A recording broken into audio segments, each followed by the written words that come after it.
There is no other place Greetings out there in YouTube land, and welcome to another edition of Tell It Like It Is. I'm your host, Morris Man, and my co-host is Mr. Joseph Spencer. How you doing today, sir? I'm alive. I'm up. Good. And you? Pretty good. Can't complain. Can't get paid for I'm it. still here, as they say. Morris, you can't get paid for it. Okay, so today is kind of a laid-back type of, I guess, topic, because we felt we needed to talk on this because the majority of what we do on this channel is to educate young folks, you know, because I come from an era where I'm very thankful that the people that were in my life, whether it was my father, my older brothers, and other mentor type people, they shared their knowledge with me, you know, so I wouldn't make the same mistakes. So I was watching the news, and then I'm going to let you chime in on this. I was watching the news, I think yesterday, and this made the news. This guy, who's a rapper in Chicago, he was robbed while sitting in his car before 8 o'clock in the morning in one of the worst neighborhoods in the city of Chicago, and he let somebody creep up on him while he was in his car, get in his car, because they never really explained, was his car doors unlocked, or did the guy creep up with the gun and say, pop the locks, I'm getting in, I'm gonna blow your brains out if you don't give me your money.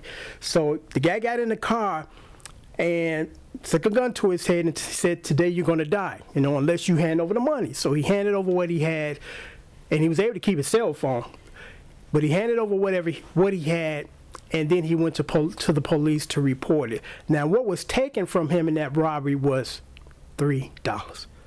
So when he went to the police department to complain and make a report that, hey, I just got robbed of $3, they didn't take it serious. It was like, $3? Because most of us don't realize that when a police report is filed and detectives come out to investigate, it translates into money as far as it could cost anywhere from $1,000 to $2,000 for a detective to come in on a case and work a case for $3. So that's why they weren't all enthusiastic about helping him, because it was like $3. Even though it was his $3 to have and nobody had the right to take it, that's why they didn't take it seriously, because they didn't take his cell phone. So what I want to just say to this, and then I'm going to let Joe have his spiel, and we're just going to wrap this up. We did a show a couple of months ago about how black people need to change their behavior. Don't put yourself in a situation where you could get killed. You know, it's hard to kill somebody in their car when they're not in their car. Now, I know that we all got to get around, but I noticed this too in certain neighborhoods. People just sit in their cars. It's like, okay, you pull up to a business, get the heck out of there, go into the business, handle the business, get in your car and get the hell out of here. Lingering, hanging around, loafing.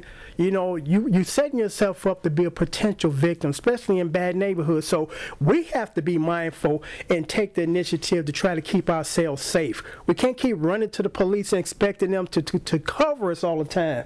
You know, it is their job to serve and protect, but there's some things that we can set in place in our life that we're not going to be victims.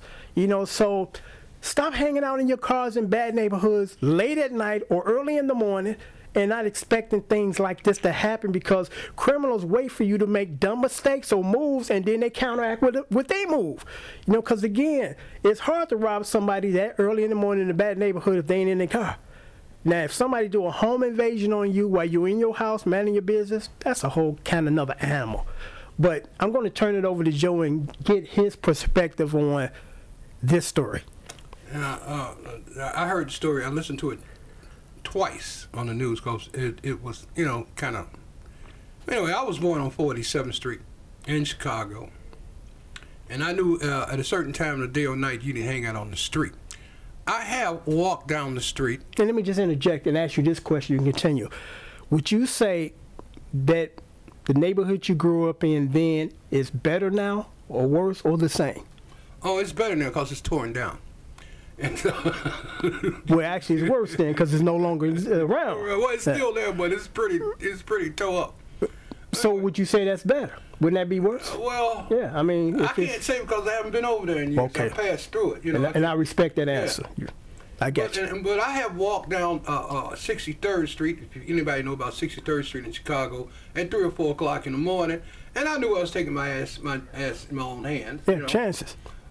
Well, I was walking. Yeah. And even driving nowadays, they take you, because 20 years ago, they didn't take you out your car. Now they'll bump your car, jump out their car, and take you out of your car and take your car. There's a certain, if you a ghetto person, you know not to be on the street at a certain time unless you with your boys and everybody packing. Yeah. Especially some sucker don't know you. You just pray.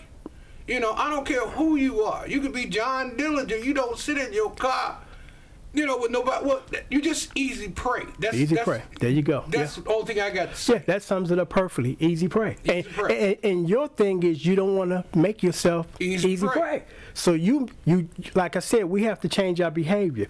We can't be hanging out and loitering our cars 2 hours at a time in bad neighborhoods in the dark.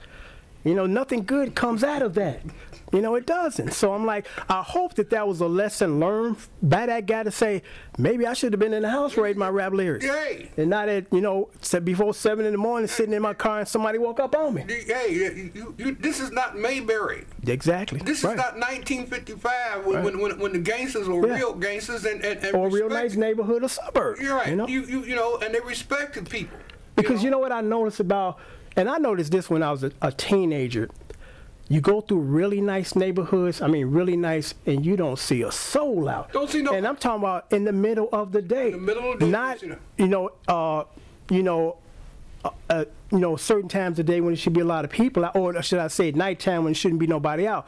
In the middle of the day on a Saturday, you see nobody. Right. But yet in other neighborhoods of the bad, 2 million people on the street looking up in your car and, you know, observing what you're doing, and it's like, who's that man so? Exactly. So it's like, there? You know him there? Yeah. But we're gonna wrap this up because I just thought we would do this video because we have to change our behavior as black people. We can't be hanging out and loitering and all that in bad areas and expecting something bad to happen.